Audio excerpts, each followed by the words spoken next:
Hello, everyone. Welcome to another session of the Global Foresight Summit. This year is organized by the APF, the Association of Professional Futurists, the World Futures Review, and Fast Forward. And we have for this session Ruth Marshall. Ruth is the Head of Futures Capability at the UK Government Office for Science, and Peter Glenday, who is the Program and Research Director at the School of International Futures. Peter, Ruth, welcome to the Global Foresight Summit. Thank you very, very much. So it's really lovely to be here. Thank you for both me and Peter for inviting us to speak. My name's Ruth Marshall. I'm the Head of Futures Capability at the Government Office for Science. And I've worked with Peter from the School of International Futures on a recently published report. And we're here to share the findings of that report, which is all about how different countries' governments use foresight, and particularly trying to draw out what works well in different circumstances so that we can learn from that evidence in the UK, but also we can share it with people around the world. So for this session, I'm going to spend 5 minutes or so at the start just saying a little bit about why the Government Office for Science commissioned the School of International Futures to do this work, what we wanted to learn from it. Then I'll hand over to Peter, who'll talk you through more detail about the content of the report and what SWAF found. And then I'll finish off with just a couple of minutes on what we're thinking about doing with the report's findings next, before we open up to the floor for questions. And I think you can put the questions as you have for the whole event in the chat, and then we can respond to them as we go. There should be plenty of time for questions at the end. So hopefully about half the session or so will be devoted to dialogue with you.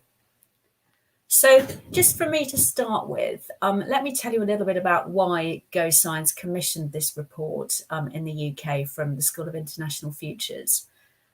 As I'm sure probably most of you are well aware, the role of the Government Office for Science in government in England is about bringing the best available scientific evidence into policy making so that the policies that we come up with last the test of time.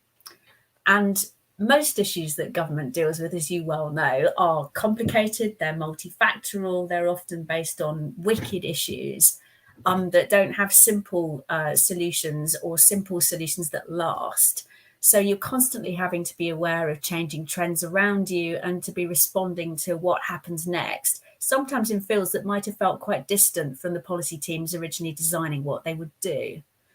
Just to give you a couple of examples from my own career, I mean, I've worked in the government in the UK for about 20 years, and some of the policy areas I've worked on have been those really classic wicked issues, like I've worked on land use planning and regeneration, so working with communities in different parts of the UK, thinking about how changing times, changing employment trends, changing demography in their areas, changing industries around them has influenced their living and working environment, and what government policy in terms of planning and regeneration can do to help respond to the new opportunities and new challenges in those areas. I've also worked for several occasions on the Department of Health and Social Care, and some of the issues I've worked on there have included things like delayed hospital discharge and how you support people to move from hospital back into the community when it is safe for them to do so, and how you can support them, sort of get better and recover and live with conditions in their own homes. So all of those things, they're not particularly party political, they're difficult, they're long term, they're not going to go away. And chances are there won't be a simple fix, but you're constantly going to have to live with those problems and understand what's changing them around them to keep tackling them and keep making things better. So that's why I chose to work in futures, because I wanted to see how futures could help policymakers bring a wide field of evidence to those wicked issues, if you like, and help develop solutions that would make an impact and help things change for the better long term. So GoScience, this isn't new. GoScience has been working with futures for over 20 years, and I'm sure many of you will have read some of our Foresight reports that have looked at issues like the future of aging, or the future of the ocean, the future of the sea, or issues about the future of the city. So all sorts of topics. We recently published something on citizen data. So we've long done sort of in-depth reports about particular issues. But we've recently been expanding our role, and I'll talk a little bit about what we'll do to support other departments do this kind of work and how we're building capability as well. But we know that we're not the only government in the world doing this, of course. And across the globe, we knew that other governments were doing the same sorts of things that we did, facing very similar challenges and looking for long-term solutions and how they could get there. So that's why we asked SWOF to do this research for us. We wanted to find out from other countries what they do, how futures helps policymakers land policy in the long term. And I think one of the really interesting things we found from that report was that there is no one-size-fits-all solution. I guess that wasn't a surprise, but it's really helpful to see that from, proper research rather than just a hunch. Those case studies showed that some countries used central teams, which were close to ministers and involved parliament. Others were much more decentralized and took a more bottom-up or localized approach and let 1,000 flowers bloom, as the phrase goes. Some organizations, like ours in a way, are very much focused on science and technology as their base. Others have taken a different approach, and there were some really interesting case studies in the report about how Futures has grown from public engagement and setting long-term visions for countries, perhaps coming out of major political change. We in the UK focused on Futures a lot after the Second World War. Other countries have used Futures to come out of independence and set a new direction for the country and involve the public in doing that. Different countries have thought about what Futures can offer to coming out of a recession and rebuilding a global economy. So all of those challenges in different ways have made different countries think about long-term planning and how to do it. We wanted to learn what worked best in different circumstances, what the barriers had been, and what we might learn from those different countries' experience. So that's why we asked for the report. I'm going to ask Peter to take over now and just tell you a little bit about the sorts of findings that SWOF came up with, and then I'll say a little bit more about what we're going to do next. But over to Peter for now. Brilliant. Thank you, Ruth, and welcome everyone, including those who've said hello in the chat already. It's a great opportunity to showcase some of the insights from the reports, talk a little bit about what this means and some of the findings. But I wanted to just start with saying a big thank you to all those who were involved in some of the interviews, case studies, gave their time informally in conversations to kind of feed into this report. And I'll come back to that in a minute. I recently mentioned what this report was trying to do, which was really to highlight and showcase some of the existing ways that different countries have been using foresights over time, and particularly with a focus on governments and policy making, to try and identify some of those ingredients that have helped countries to really integrate and sustain long-term thinking in policy making. And we kind of went in with this focus on integration, which is one at SWOF that we kind of feel is sometimes lacking from conversations around foresight, to really try and find out what are those ingredients that have helped build quality foresight work and try and integrate it into policy decision making and sustain it over time, which is something that we've heard about a lot from the summit over the last few days. And it's true that there's generally no lack of insights about the future. There's a lot of good supply, great quality work that's being done, but actually getting people to act on it and kind of sustain this can be tricky. So what we did, we kind of developed a set of 8 case studies focused on Canada, Finland, Malaysia, Netherlands, New Zealand, and Singapore, as well as the UAE and the United States. And we tried to kind of look at how the different countries had approached integrating futures into policy making. And we drew on interviews, desk research, existing conversations, and we also held a workshop with some leading foresight practitioners from around the world, especially those who've been involved in developing the systems within policy making and government. And it was never intended to be a comprehensive project. We had limited time, but we wanted to explore, as I said, those ingredients of what might have helped and draw some kind of conclusions from looking across the countries. So I'm going to just quickly share my screen and hope you can see it. Just one second. I only have a couple of slides, but there are a couple of visuals that I wanted to share. This one, I'm not going to go through it. There's a lot of words on here, but there may be some phrases that stand out to people who've been involved in policy making in futures, and I'd love any kind of feedback about what else might be missing or reactions to it. But one of the things which was clear, and it's not new, is that it's not just the appetite for long-term thinking that's a challenge that people make in policy making. There is, of course, even when you have appetites, there's still often an issue integrating it. Policymakers might not have time to engage, might not be in the language or the type of evidence they're used to drawing on. And there's often short-term thinking is often met with kind of political pressures and pragmatism in the face of day-to-day policy making. There's often often requires connective and collective thinking, which needs you to kind of go outside of existing silos across policy areas and across the departments. And we also we have a kind of inherent bias towards thinking about the long term, which is often kind of talked about. The human brain tends to lean towards the certain, and really kind of embracing the mindset, skills, and culture, and the futures literacy that's needed to make this work can be hard. But given this, there is definitely the appetite, and we've seen it with COVID-19. It's underlined the importance of thinking systematically about disruptions, but it's not new. What we do, there's always been this need for kind of re-engineering of how organizations, governments, policy systems think about strategy and policy making. But the foresight governance field could often be evolving too slowly and without really having a strategic lesson on drawing on the lessons learned and the knowledge gaps that exist across different systems.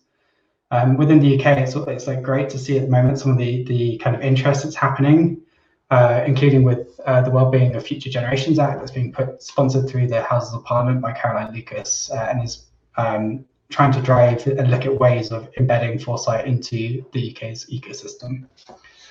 And we really came at this from an ecosystemic perspective.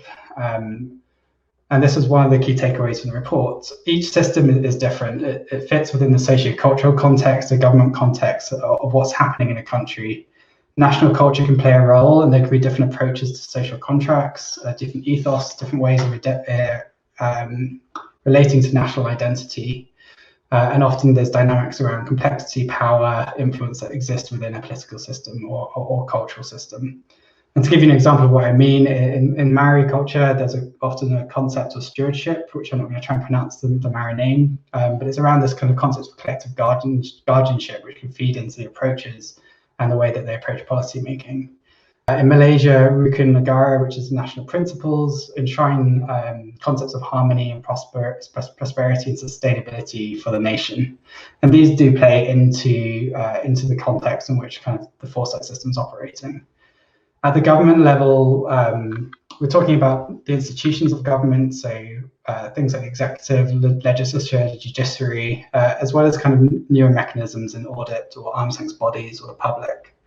As well as kind of the political kind of whims and kind of developments that happen and the policies that are being put down from kind of political powers over time. And to give you an example of that, again, things like the New Zealand has the Public Service Act 2020, which requires long-term insights and briefings to be produced by the chief executive of each government every 3 years. In Wales, they have the Future Generations Act, which are really kind of ways of trying to drive futures work through the legislature. But not everyone has that opportunity. Not everyone can intervene at that kind of level. And it's really important that you start to understand the system and understand the levers, the capabilities, and the interventions that you can use to engage and influence kind of long-term thinking within governments and policy making. So options are different depending on where you sit within the system. And as Ruth said, there's no single solution or silver bullet for doing this well. And that was also clear as a key message coming out in the conversations we had around the report.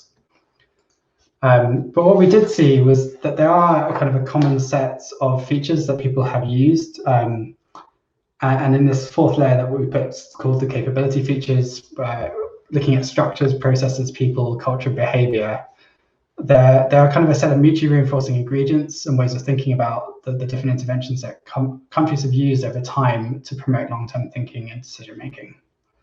And in all the systems we looked at, I'm going to stop sharing my screen now, but in all the systems we looked at, with the exception of perhaps the United States, which is quite a complex, quite federal system, there's typically quite often a central system which is anchored within the system, providing a mandate and a remit for doing decision making, for integrating foresight into decision making, or the customer in a way. There's also kind of a focus on creating commitments, meeting policymakers where they are. In places like Singapore, the Centre for Strategic Futures works with policymakers to understand short, medium, and long-term horizons and really kind of get the attention of the policymakers and bring it into questions that they're facing today, and helping them understand how futures thinking can support their work. In Canada, there's a close interaction between policy horizons and line ministries, helping again integrate and support and understand what policymakers really need to support them in their work. And in the UAE, there's a kind of a really strong leadership team cultivating those relationships and investing in building that relationships and strengthening the system. There was also a role which we saw quite commonly for sustained political leadership or champions as a kind of key driver of foresight within systems. Though that can also lead to vulnerability where there's over-reliance on that champion and you're not looking and addressing other ways of sustaining long-term thinking in the system by investing in those other features. There's often really good set pieces, such as the Global Strategic Trends work done by the UK's Ministry of Defence, or like Finland's Government Report on the Future, which is mandated within government and produced to influence and set out an agenda for each type of government within Finland. And there's also quite often a focus on trying to shift from crisis or quite present-facing decision-making to future-facing decision, and that's something that really needs to be driven through culture. There's also quite a lot of role for kind of that we saw for kind of long-term vision setting, really kind of national set pieces, looking at what countries can achieve over 10, 15, 20, 25-year plans that can work really well in Malaysia, especially when later kind of visions were much more drawing or had a much stronger focus on that integration piece rather than just setting up a kind of a shared goal. It's like what next and bringing that back into action plans and economic development, innovation, investment.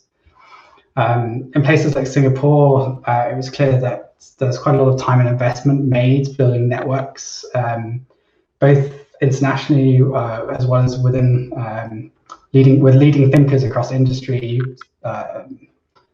across non-profits, and across the whole of the ecosystem within Singapore, and as I said, internationally. And they're kind of their Foresight Week, their international horizon scanning symposiums, IRAS, are just examples of how they've helped to both build networks and identify emerging issues and kind of drive debate and pick up signals as well. So really focusing on building those connections. And there was also kind of a growing sense of experimentation and innovation that we're seeing in different countries, often bringing in citizens' perspectives, including those that are often quite marginalized.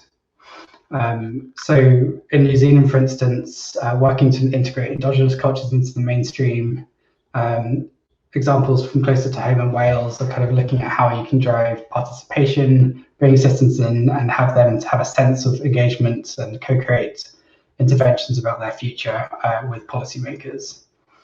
The final thing that I just wanted to highlight from the report, and I'm happy to kind of talk in more detail on any of this if it's helpful, is the role of kind of skills and investment in training and education and futures literacy. And so you see this in Singapore, which, given the structure of the civil service, they've done a really good job of integrating futures training into different layers of their education. So all civil service have some level of training in foresight, and it's also revisited as people kind of rise up into more senior leadership roles. So kind of really trying to integrate that kind of futures thinking into their training and their culture. But it can be hard. We also noticed from a lot of the conversations, it can be hard to know where to start. And obviously it's hard to expect systemic outcomes and impact just from kind of short-term interventions. But you need to start somewhere, and the framework was a way of helping people to think about what are the levers and the opportunities and the mechanisms they have to try and intervene, whether they're sitting as an individual within a team, in a ministry, or are able to actually intervene at a cross-governmental from a cross-governmental perspective.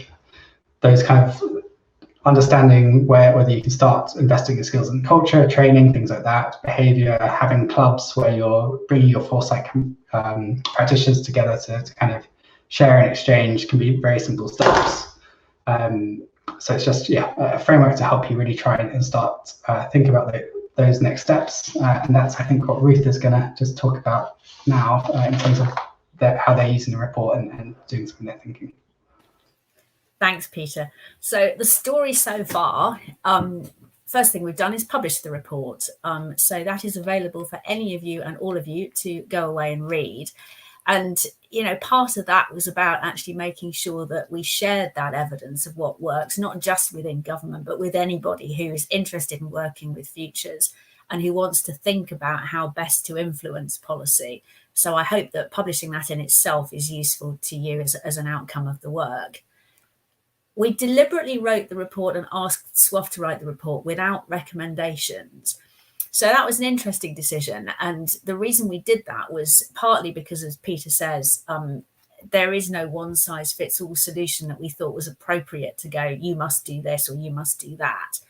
But also so that people reading it can pull out from the case studies and the frameworks, sort of what works best for them and what's most important to particular challenges. So we deliberately wrote it that way so that it was flexible and could be applied to different circumstances, different countries, different governments, and so on. But obviously, this is going to be a useful tool for people to use for particular forward-looking policy challenges. So we've shared the SWOF report with senior decision makers in the UK and with directors of strategy so that they can start using those techniques to think about, well, what are the sorts of drivers of change that might affect their policy areas in the next 10, 15, 20 years. And there are some obvious high profile areas of policy in the UK at the moment, which may find this useful. So, we have a commitment to net zero by 2050 we need to work towards. I'm sure that these techniques will help us inform how we approach that.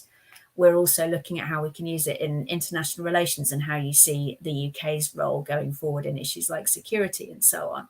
So there are opportunities in long-term policy making to use these techniques as part of the policy making process alongside more traditional evidence bases, economic analyses, and so on. And I think a really key part of what we're trying to say is futures is part of that mix.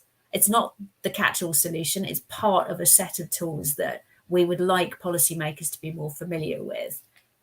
On that basis, Peter talked about building capability. We're really keen to increase the futures capability and awareness around government. I'm the head of futures capability for Go Science, so part of my role is to use these lessons and others to help develop training products and courses and point people towards other suppliers' work so that people who are interested in futures have an opportunity to train up and become a little bit more expert or knowledgeable about the sorts of tools they can use in their own policy making. We can't support every team in government, but we can encourage people to become more futures literate. And this report is part of our arsenal to help persuade people to do that. Peter mentioned some of the sort of checklists around what a good futures capability looks like. That will be a really useful tool that we will promote to departments across government to assess their own capability and where they might want to invest their energy and their resource. We've got lots of different departments around government thinking about doing this, some for the first time, some have been doing it for a long time. But all of them can think about, so where their gaps are, where their policy needs are, and which of the examples or which of the tools could help them get better. So part of the point of this report was, sort of continuous improvement, if you like, both for Go Science ourselves, but also for other government departments and how they operate. And I suppose one of the messages that I drew from the report is it's actually part of making the most of what we've got. This isn't a report that says, government needs to start from scratch. It points to some gaps and some limitations in all countries' approaches, but it also points to where we've got strengths. we've been doing futures in government for, well, since the Second World War and before, but we, particularly in the last 20 years, there's been a central foresight resource within Go Science. We have been developing tools and training. Our team's been funded and expanded to do more of that work. And that funding predates COVID and predates the publication of this report. So I think it builds on and really helpfully supports and applauds some of the work that we want to keep doing in government to make sure that futures capability is built, that people ask for the right advice and know where to go for it, and that we have tools like our futures toolkit we published recently. I'll pop that in the chat before I disappear. And other capability building tools that we have, and exercises that my expert colleagues can run to help people work with futures. So lots of new ideas, but also a real, sort of call to make the most of what we've got and what you've got within your own different governments and different strengths that you can build on. And I suppose the final thing to say is that, and this may apply to all of you, I suspect, science in general has got a moment, if you like, out of the awful tragedy that COVID has brought. Science has hugely increased its profile in the past year or two. And part of that profile in the UK is about the use of futures, which is not just about science, but which draws in scientific evidence and trends. This is a moment when people's eyes are on us. And this means we've got an opportunity to influence in ways that perhaps we hadn't before, and an interest from governments across the world who are seeing their plans for the future totally shaken up by what's happened in the past year, and are thinking, how can we be more resilient to the future? So if there is an opportunity there, futures can be part of making the most of that opportunity and helping governments build back better. And I think what I want to do is to work with futures experts in the UK and to hear from you about how you're doing it in your different countries, to make sure that futures and foresight approaches are about how we do that well and what you can contribute. So I think that's what we want to do with the report. I can see there have been a few questions, including one labelled a hard question already in the chat. So we should probably go over to those. But I think that's it from me and Peter in terms of talking to you. Over to you for the questions.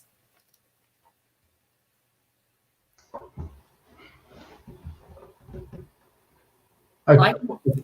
Do you want to go first, Peter? You picked one. I can see the hard question. I've got something to say to that one, but do you want to go first? I was just we just asked Francisco to share the URL to the report, so that's now in chat, which is great. Thank you for doing that. And it's great to see Peter Pabry here as well, who has a wealth of experience within Policy Horizons Canada and the Canadian system, developing foresight capability there. And it's interesting, I know that one of the things that the Canadians, Peter's colleague Imran is really interested in is, and Tom, who's one of Ruth's colleagues in Go Science, is kind of that concept of impact, and looking for that evidence of impact of how futures work has really driven and supported policymakers to make better decisions. There's some inherent issues with measuring impact in futures work, given there's often a lack of a kind of counterfactual to prove that you've shifted the conversation in a positive direction. People often forget where the initial insight came into, and futures work is often one input into policymaking decisions or regulatory decisions. So it can be hard to kind of stem or attribute particular decision making or interventions back to the kind of foresight activity that kind of was upstream of it. But I think there is a lot of impacts, examples of impact out there, and it's a conversation that everyone's interested in. I know that Ruth and I are both separately and collectively interested in it, so it'd be great to kind of hear more on that from some of you. Sorry, Ruth, I just wanted to share that before picking up some questions. Now that's really helpful, and I completely agree. I think I kicked off a bit of a debate in our last practitioner network session that we had by challenging people about this question of impact, because I was finding it difficult sometimes in quite a lot of the reports I got back from people about futures work to see how they were trying to track the impact on people's decisions. And sometimes that was, as Peter says, it's not easy. And sometimes you achieve it and it's not attributed, or it's very difficult to make a causal connection in the first place. And sometimes the goal is legitimately to do something different. So it's about broadening people's focus or changing people's attitudes or doing some creative thinking about what a future could be. But I think it's so helpful to those of us working on futures in government if you can point to anything that's changed as a result of the work that you've done. So if you've run a session, you know, what did people do with it? Did you find that people asked you for more? Did you find that people wanted to do more training with you? Did it change the ways that people approached a policy in any way? Are you able to track that? This is not something we find easy in our own futures team, but it's something we think is really important. So I really would challenge you to do that, because if we don't, I think the risk is sometimes some of the futures work that we do can be seen as quite esoteric or sideload and on the edge. And what I want it to be in the work that I do is part of the policy toolkit and just as respected as some of the more traditional forms of analysis that would, you know, routinely be factored into policy decisions. So it's thinking about that impact. I agree with Peter. I think it's really, really important. Help us track it. I'm going to go to the person who asked a hard question. So in the chat, Osmar has asked, many governments see foresight ecosystems as an electoral tool that express people's future wantings. I think what that's getting at is this question about public participation and about how futures might be used to maybe raise pressures on government and to act in the ways that people want. Was that what I don't know if we can go to Osmar and just clarify that, but that was how I saw it. So it was being seen as something that should drive electoral decisions or perhaps give an unfair influence to public participation. I've got some thoughts about that, but I just want to check that's what you meant.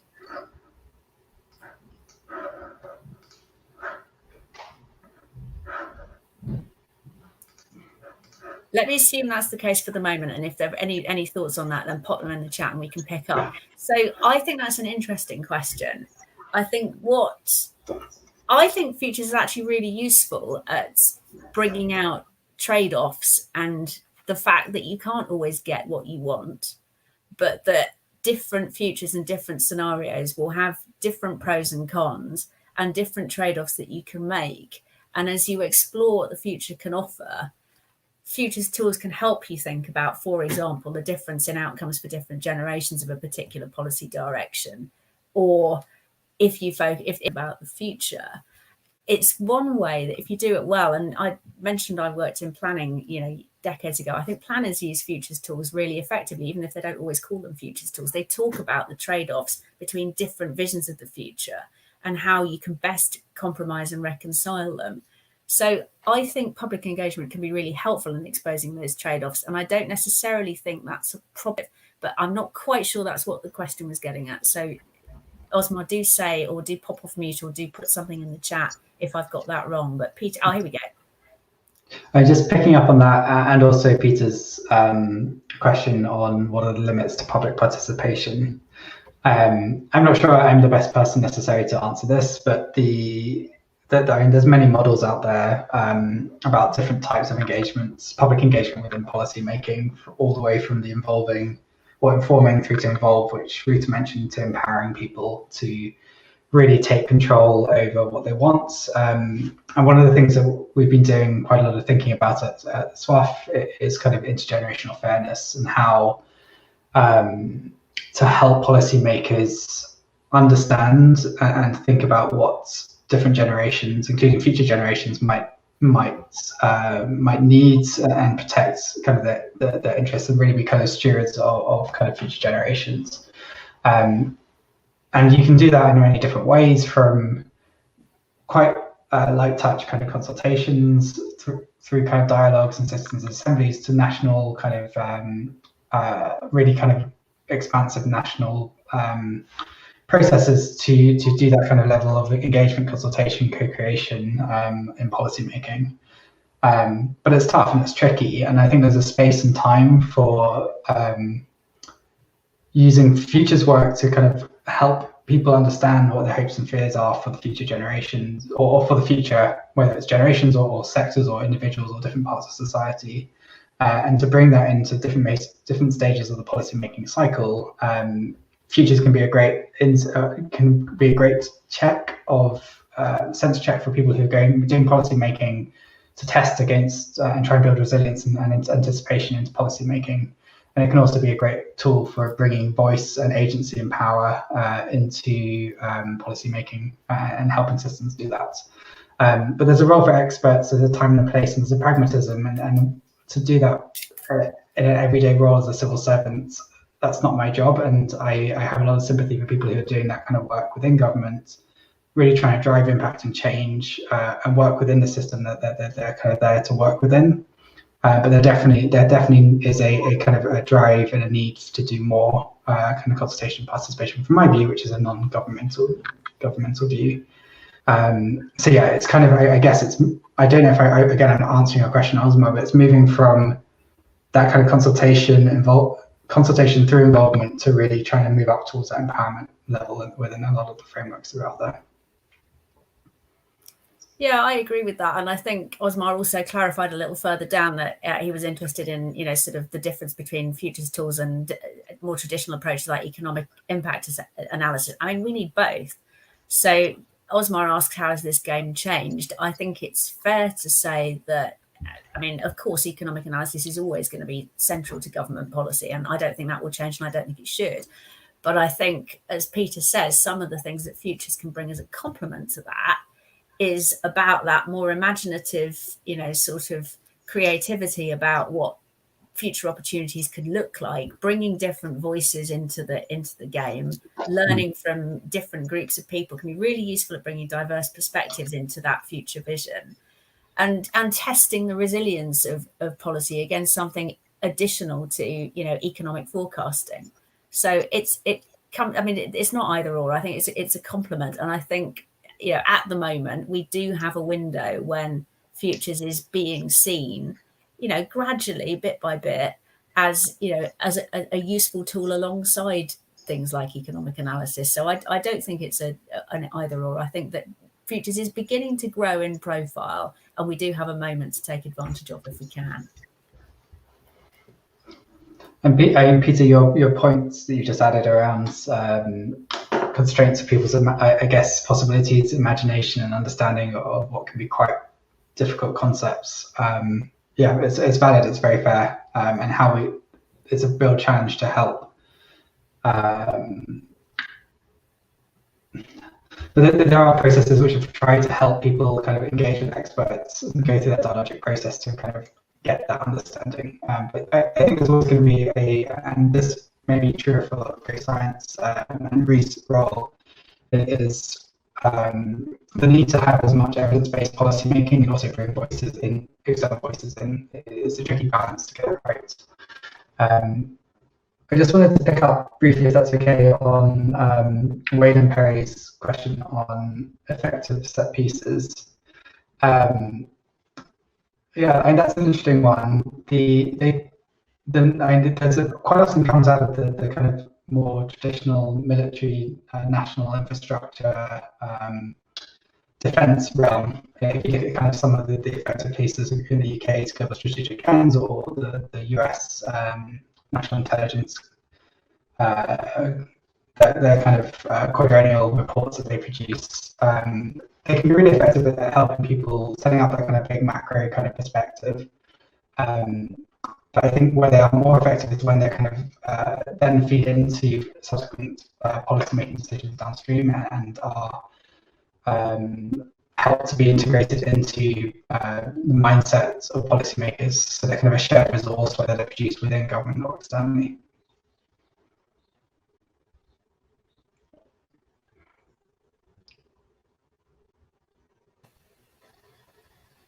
Are we losing Peter?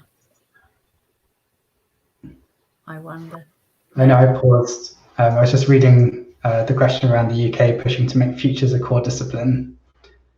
Everyone is exposed to. Ruth, I don't know if you have any comments on that and kind of at all. Let me just check. I was looking at a different question. So if you tell me who gave it, I'll just scroll down and check. Oh, here we go. So pushing to make the futures a core discipline everyone is exposed to in university and lower academic levels. That's more ambitious than my current job plan, if I'm honest. But I do think that futures should be part of the civil service training program. Now, not necessarily for everyone, and I think it's just partly raising the profile of futures so that it's part of a menu of things that people are exposed to at every level and can think, is this for me? And is this something that's useful to me in my job? And part of our role in the futures team is to explain why that might be.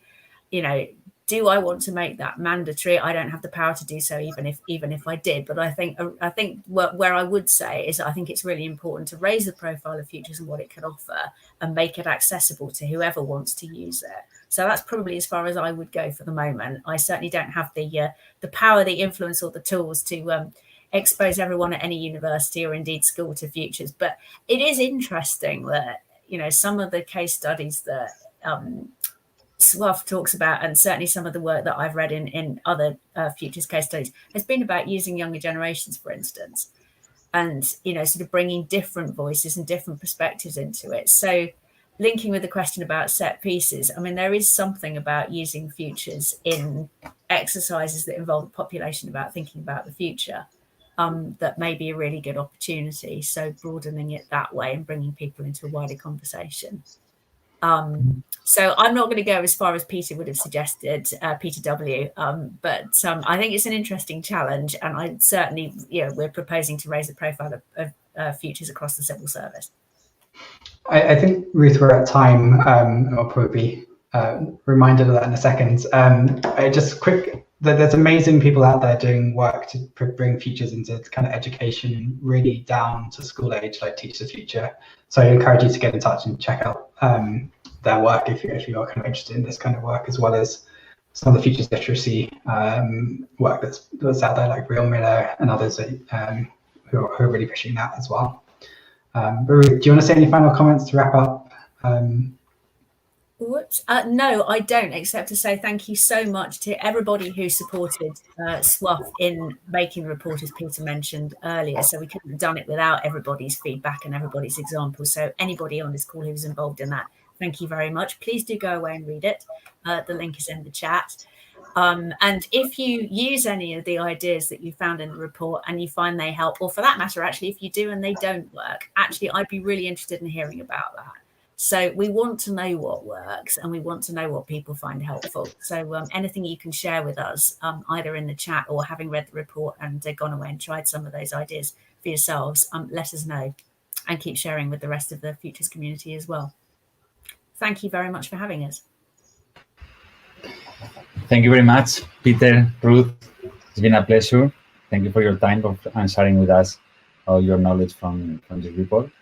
It's been a pleasure to have you at the Global Foresight Summit. Brilliant. Thank you very much, Francisco. And thank you all who've joined us today as well.